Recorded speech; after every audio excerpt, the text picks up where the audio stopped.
كاين بعض الناس ديهم انا انصحهم اذا صلوا هذيك الصلاه غير يعاود، غير اذا ما كانش قيام وما كانش ركوع وطمأنينة وما كانش سجود وطمأنينة، من هذا المنبر راني نقول لك صلاتك باطله وغير عاود الصلاه.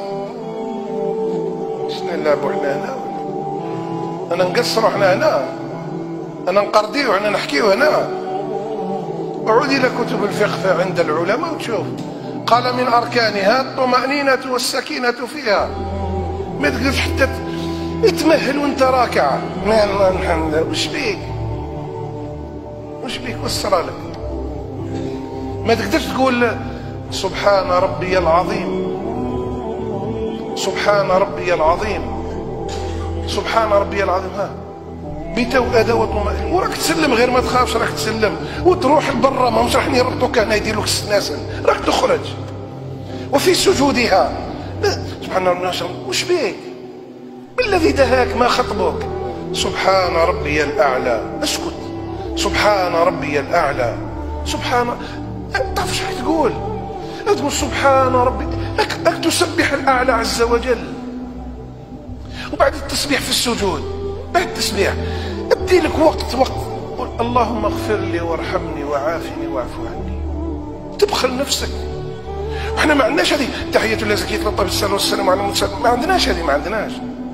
هذه استحدثها الناس بأهوائهم. احنا عندنا التحيات لله هكذا وصابرين عليها. التحيات لله، الطيبات الصلوات، السلام على النبي، السلام علينا وعلى عباد الله الصالحين.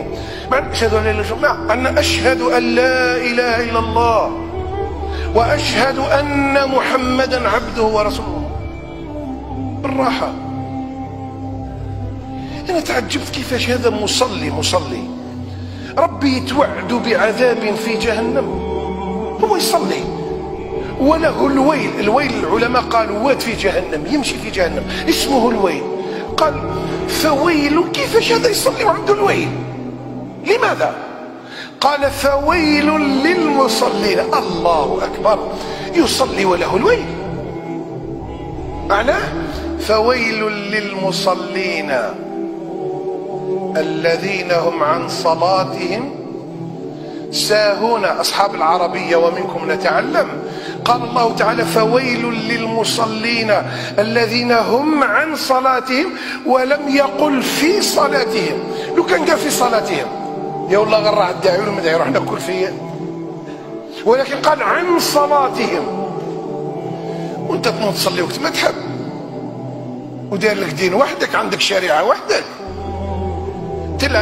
تلعب وتقصر وتلهى وبعدين تحب تنوض كيما تحب انت. يا خيرك يا ربي على الرجالة، ما شاء الله تبارك الله، كيما تحب انت. فويل للمصلين الذين هم عن صلاتهم ساهون. وقت ما يحب ينوض. بصح في الشريعة ماشي وقت ما يحب. في الشريعة إن الصلاة كانت على المؤمنين كتابا موقوتا بالوقت. والعلماء يقولوا الإنسان اللي يخرج الصلاة عن وقتها ويصلي بصح يصليها في غير وقتها. مثال، أو أذن العصر ما ناس يصلي، وزاد مشى العصر ما ناس يصلي، ما عنده حتى عذر، لا عذر له. ما هو ناسي، ما هو نايم، لا عذر له. متعمد. وأذن المغرب، وكي أذن المغرب جا صلى المغرب ويدخل لداخل. أنا ما صليتش العصر كيف ندير. وعلاه ما صليتش العصر؟ كنت نقصر. يروح تكمل قصر، يروح كمل قصر، روح نقصان من عمرك. كلمة تاني نقصر أو ذا نقصان من عمره، روح كمل. وانت كيما تحب انت، ولا كيما يحب رب البرية. إن الصلاة كانت على المؤمنين كتابا موقوتا. نسألك بربك الكريم. هذو اللي يصليوا ويصلوا كيما يحبوا. واحد اخرين ما يصلوش خلاص، يقولوا لهم يوم القيامة. هذا القرآن، هذا ماهوش كلام رشيد يا ودي، نحن ما تحسبونيش خلاص. القرآن ما سلككم في سقر؟ سقر هذه جهنم، هذا من أسماواتها. قالوا ما سلككم في سقر؟ علاش راكم هنا؟ وراهي شعل بكم النار، ما سلككم في سقر؟ قالوا لم نكن من المصلين، ما كناش نصليو. كنا كي كان شيخ رشيد يلقانا برا يقول لنا نصليو ان شاء الله شيخ، ان شاء الله دوك تشوف ان شاء الله. خاطر هذه ان شاء الله زوج، كاين ان شاء الله تعليق وكاين ان شاء الله تحقيق. كاين اللي تقول ان شاء الله هذا ويعلق، وكاين اللي يقول لك ان شاء الله من وراك يروح يغتسل ويجي. ما سلككم في سقر؟ علاش ربي حشركم فيها وداركم فيها؟ قالوا لم نكن من المصلين. بكتوش تصليو. والاذان هذا اللي راهي ترفع شاهد على الخلائق كلها يوم القيامه، كل الخلائق شاهد عليهم. هذا الاذان تاع المؤذن الذي يرفع في اليوم 5 مرات في اليوم والليله، شاهد عليهم وما عندهم حتى حجه. وفي سوره المؤمنون ألم تكن آياتي تتلى عليكم؟ قالوا الآذان. وفي سورة فصلت وما نحسن قولا ممن دعا إلى الله، قالوا المؤذن. لما راه يعيط هذا، لما راه يأذن.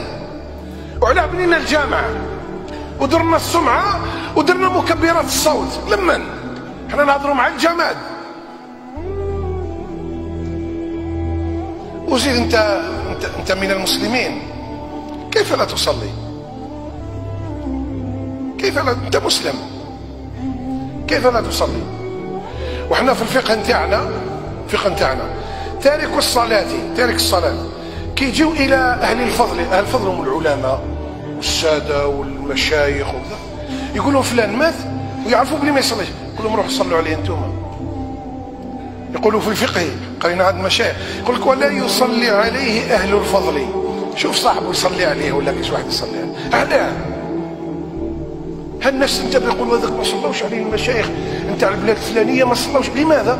يقول لانه كان تاركا للصلاه.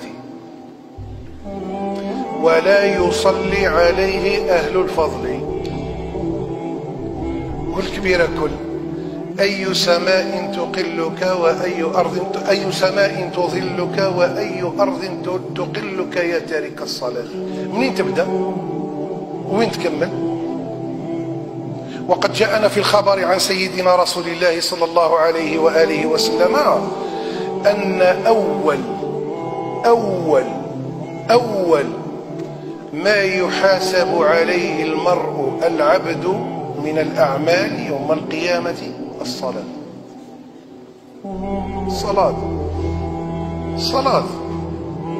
دينك، برهانك، إيمانك، عقيدتك، إسلامك، شريعة الله عز وجل. الصلاة بينك وبين الله من قيام تكبير وقيام وركوع وسجود وأذكار وأدعية وتسليم.